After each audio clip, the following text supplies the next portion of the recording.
할렐루야, 반갑습니다. 광야에서의 소리입니다.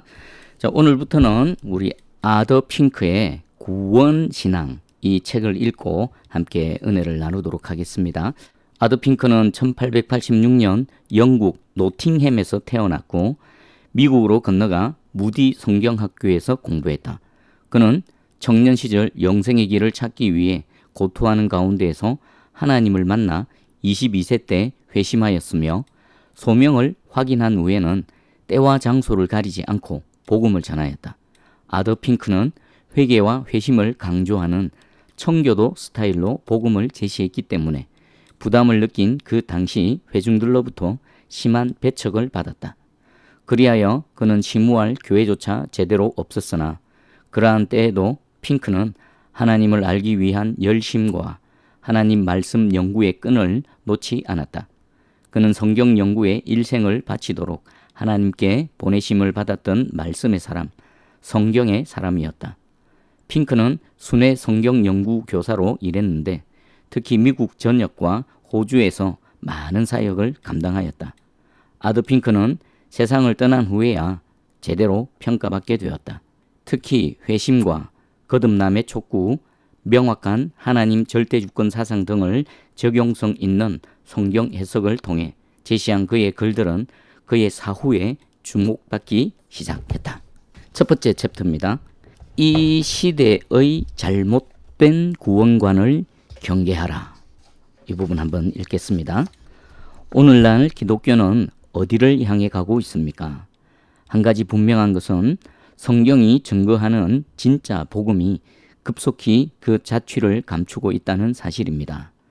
영혼 구원을 위하여 나누어 주는 전도지, 각종 전도집회의 설교나 강의 등을 유심히 살펴보면 뭔가 잘못되어 가고 있다는 사실을 깨닫게 됩니다. 오늘날의 복음을 성경의 저울에 달아보면 참된 회심에 반드시 필요한 요소가 결여되어 있음을 알 수 있습니다. 구원받기 위해서는 자기 자신이 하나님 앞에서 죄인이라는 사실을 깨달아야 합니다. 그리고 자신의 죄의 문제를 해결하기 위하여 죄를 용서해 주실 수 있는 분으로 예수 그리스도를 구주로 받아들여야 합니다. 뿐만 아니라 그분 안에서 새로운 피조물이 되어 반드시 변화된 삶을 살아야 합니다. 이 세 가지 조건이 성경이 증거하는 구원에 이르는 믿음의 핵심 진리입니다. 그런데 오늘날의 복음에는 이 세 가지 핵심 진리가 왜곡되어 있거나 또는 전혀 언급되지 않는 것을 발견하게 됩니다. 어떤 이들을 헐뜯거나 그들의 화를 돋울 목적으로 하는 말이 절대 아닙니다. 또한 누군가에게 책임을 묻거나 비판하려는 것도 아닙니다. 오늘날의 복음은 극도로 피상적일 뿐더러 복음이 가져야 할 본질의 상당 부분을 잃어버렸다고 해도 과언이 아닙니다. 죄인을 예수 그리스도에게 인도하는 복음의 분명한 근본 진리가 빠져버렸거나 왜곡 또는 변질되어 버린 것입니다. 하나님의 거룩함보다 그분의 자비에 훨씬 큰 비중을 두거나 그분의 진노보다 그분의 사랑만 강조하는 식으로 구원에 이르는 복음의 진리의 균형은 깨어져 있습니다. 심지어 죄를 깨닫게 하는 성경 말씀조차 언급되지 않기도 합니다. 밴드에 맞춘 힘겨운 찬양과 유쾌하고 감동적인 예화 또는 귀에 즐거운 세상 이야기가 예배의 주를 이루고 있습니다. 이러한 예배는 죄의 어두움을 여지없이 폭로하여 복음의 빛을 환하게 드러내는 유일한 수단인 하나님의 말씀이 의식적이든 무의식적이든 생략되어 있습니다. 구원받기 위한 자신의 결단과 구원받은 삶에 합당한 희생과 헌신은 도외시되고 예수를 믿음으로써 생기는 부가적인 이득만을 강조하는 반쪽짜리 진리가 강단에서 활개를 치고 있습니다. 게다가 그 반쪽짜리 진리조차도 잡동사니 행상인과 다름없는 일부 설교자들에 의해 헐값으로 처분되고 있습니다. 정규 신학교를 나왔다는 설교자들이 강단에서 외치는 메시지조차도 이 땅의 수많은 성도들을 잘못된 복음으로 이끌어가고 있습니다. 이러한 잘못된 복음을 들으며 당연히 천국에 갈 것이라고 믿고 있다가 훗날 죽음에서 깨어났을 때 천국이 아니라 지옥에 있는 자신을 발견하고 기겁하게 될 불쌍한 이들이 얼마나 많을지 심히 걱정됩니다. 죄를 엄히 다스리시는 복음이 없다. 무엇이 복음입니까? 하나님을 거역하고 하나님께 대항하는 자가 악한 행위를 일삼으면서도 행복하게 지낸다는 소식이 복음입니까? 쾌락에 빠진 젊은이가 그저 믿기만 하면 장래에 아무것도 두려워할 게 없다고 확신시키는 것이 복음입니까?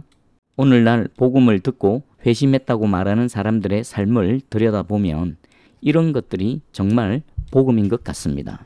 하지만 영적 분별력이 조금이라도 있는 사람이라면 하나님이 죄인을 사랑하시고 독생자를 통해 죄값을 지불하셨기 때문에 단지 그리스도를 구원자로 영접하기만 하면 과거와 현재와 미래의 모든 죄가 용서된다라는 말이 돼지에게 진주를 던져주는 것과 다름없는 것임을 분명히 알 수 있을 것입니다.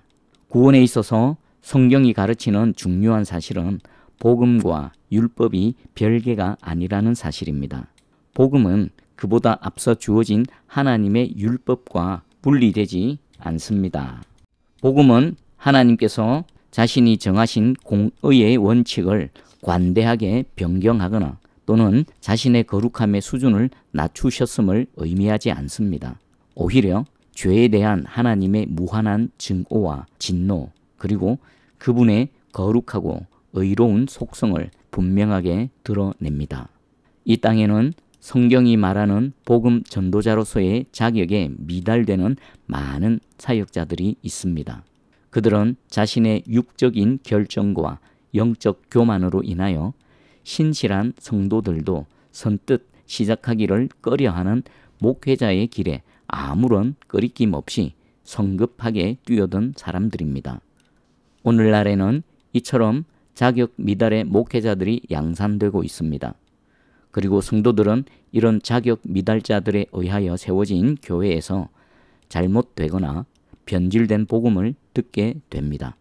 그러다 보니 그들의 삶이 세속화되고 불완전한 구원을 붙잡게 되는 것은 너무나 당연합니다. 성경이 증거하는 복음은 결코 죄를 가볍다고 말하지 않습니다. 오히려 하나님이 죄를 얼마나 엄하게 다스리시는지 분명히 보여줍니다.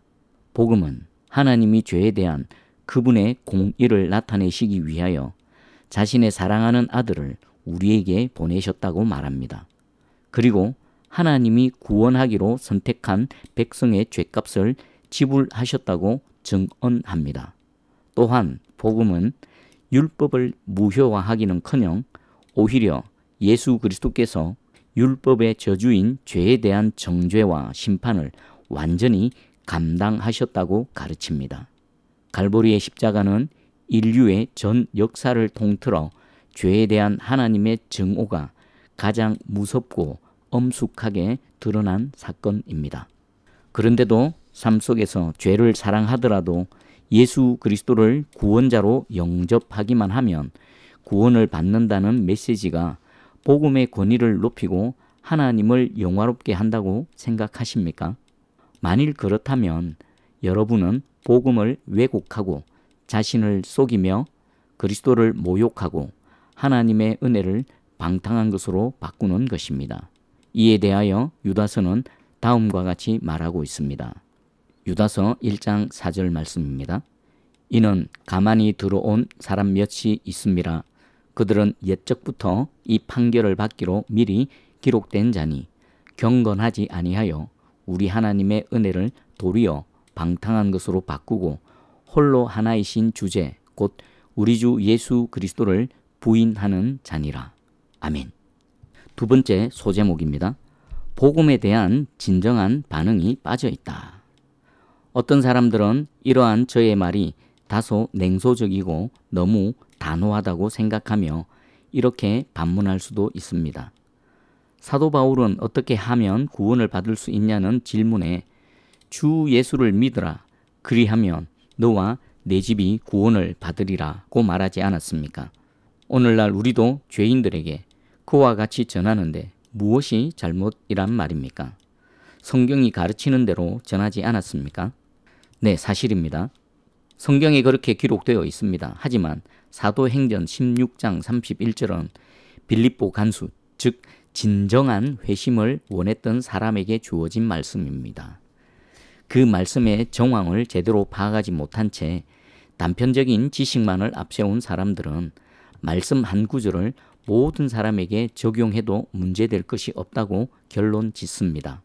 분명히 알아야 될 것은 성경 해석에는 원칙이 있다는 것입니다. 성경의 문맥을 무시하면 안 됩니다. 문맥에 따라 해석하고 적용해야 합니다.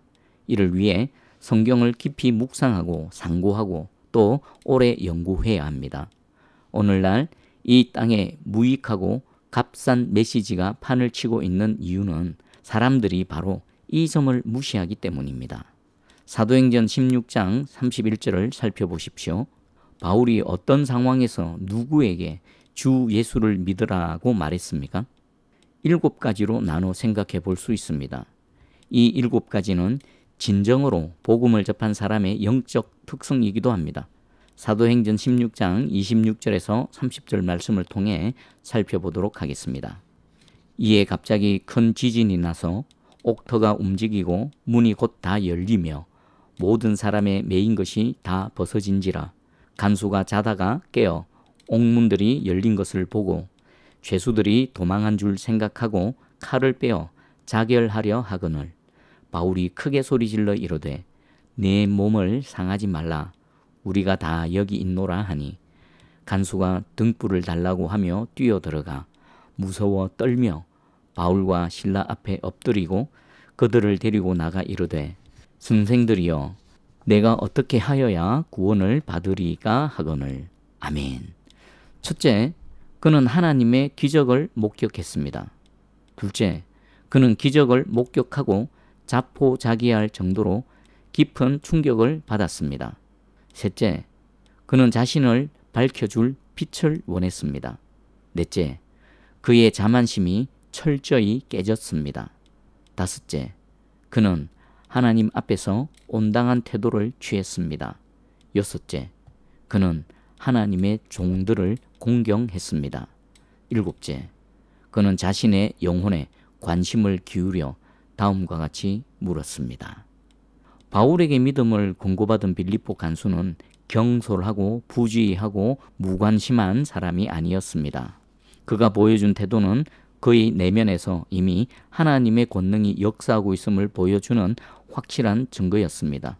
그의 영혼은 이미 깨어났습니다. 사도들은 이미 회개의 태도를 취하고 있는 간수에게 회개의 중요성을 강조할 필요가 없었습니다. 그는 자신의 비참한 상태를 스스로 의식하고 있었던 것입니다. 그런 사람에게 주어진 말씀을 죄로 인하여 자신이 타락한 상태임을 인식하지 못한 채 하나님에 대해 무지한 사람들에게 적용하는 것은 매우 어리석은 일입니다. 저의 설명을 반박하기 전에 먼저 사도행전을 꼼꼼히 읽어보기를 바랍니다. 그리고 사도들이 일반 대중이나 우상을 숭배하는 이방인에게 그저 단순히 그리스도를 믿으면 구원받는다고 말했는지 확인해 보시기 바랍니다.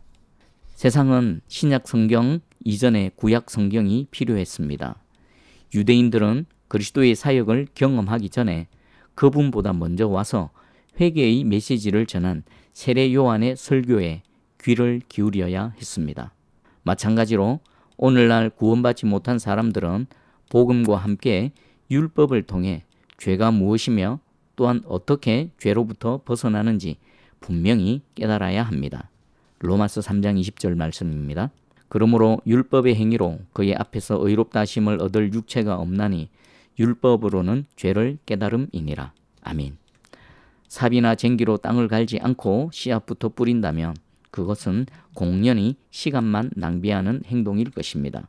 자신의 육적 욕망에 사로잡혀 죄를 짓는데 여념이 없는 사람들에게 그리스도가 베푸신 구원의 공로를 전하는 것은 돼지에게 진주를 던지는 것과 같은 행동입니다. 비신자는 먼저 그리스도의 온전한 성품과 그분의 의로운 요구가 무엇인지 깨달아야 합니다.